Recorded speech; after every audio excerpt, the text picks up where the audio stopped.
This video is brought to you by Letsynthesize Academy, the #1 place for practice-oriented courses for serious music producers. Hey, Larson here, welcome to the newest Synthesize Sunday episode, and today I want to show you my favorite way of creating drum samples, percussion samples, or drum and bass shuffle samples or loops through this little groove I made. Let's jump into it. Okay, so this is the groove that I'm talking about. This is the shuffle.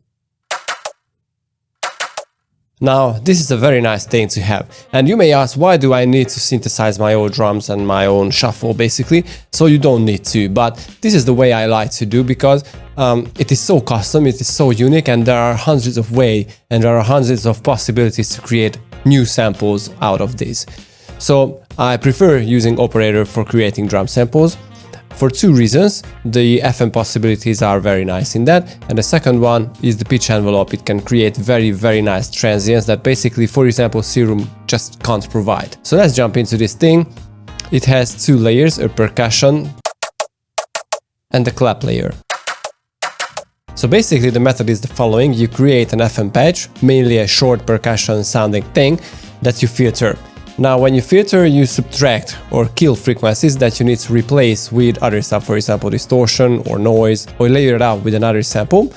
And here I chose a different way because I really love this thing. So let me show you how I made it. So this percussion layer contains two layers, the body layer and the transient. Now, the transient is very simple. Let's start with that. As you can see, I'm using this chain.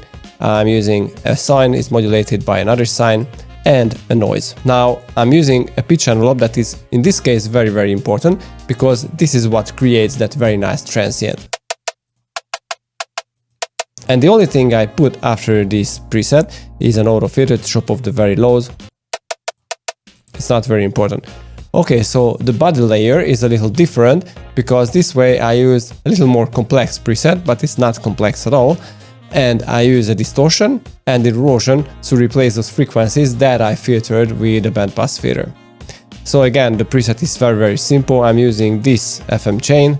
The first one is a square, then it is modulated by a sine, a noise, and a custom waveform. Now here comes a tricky trick. The filter is a Bandpass Filter.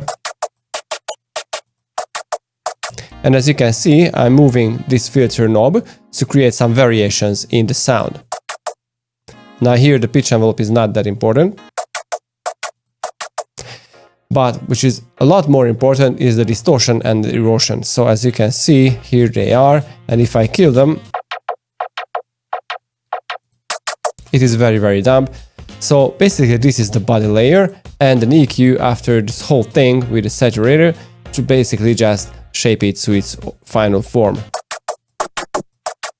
Now the clap is a little trickier, but this is only because of one effect. So let me show you what I mean. So this is the clap layer, and without the effect, it's not very exciting. And before we check the effects, let me show you that it's very simple. It contains a noise layer is modulated by a square layer, but the square is here only for the transient.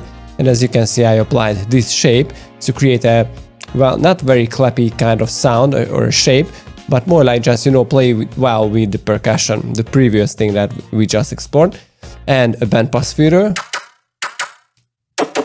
And the cool part here again, that if you tweak the cutoff knob, you can create different sounds. Now I use a compressor, a utility, an EQ to chop off the very lows, and a saturator, basically only to add some gain to the sound. So these are not important at all because, as I said, it's only just to, level it up. Now, the effects is what really important. So I'm using an erosion to replace the frequencies that I killed with the Bandpass Filter, a compressor, and a vocoder. That is the trick here. So the vocoder creates a very nice sound. So let me show it without that.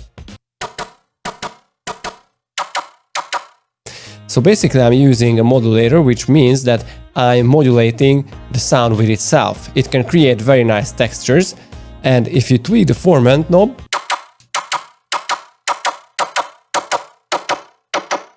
again, you can create exciting differences. So as you can see, the vocoder plays an important role here, but the other important ingredient is the delay that creates some nice resonant tail to the sound, which is, I would say, very clappy. And of course, I'm having an EQ8 to just, make some tweaks in the spectrum to make it a little more listenable. So this is the clap. It's very, very simple, but all together they form a nice sound that plays very, very well with the drum and bass groove. So if you are hungry for more, click here for my academy, where you can find full start to finish courses. And I hope you enjoyed this one. I hope you learned a lot. I was Larson. See you guys next time. Peace.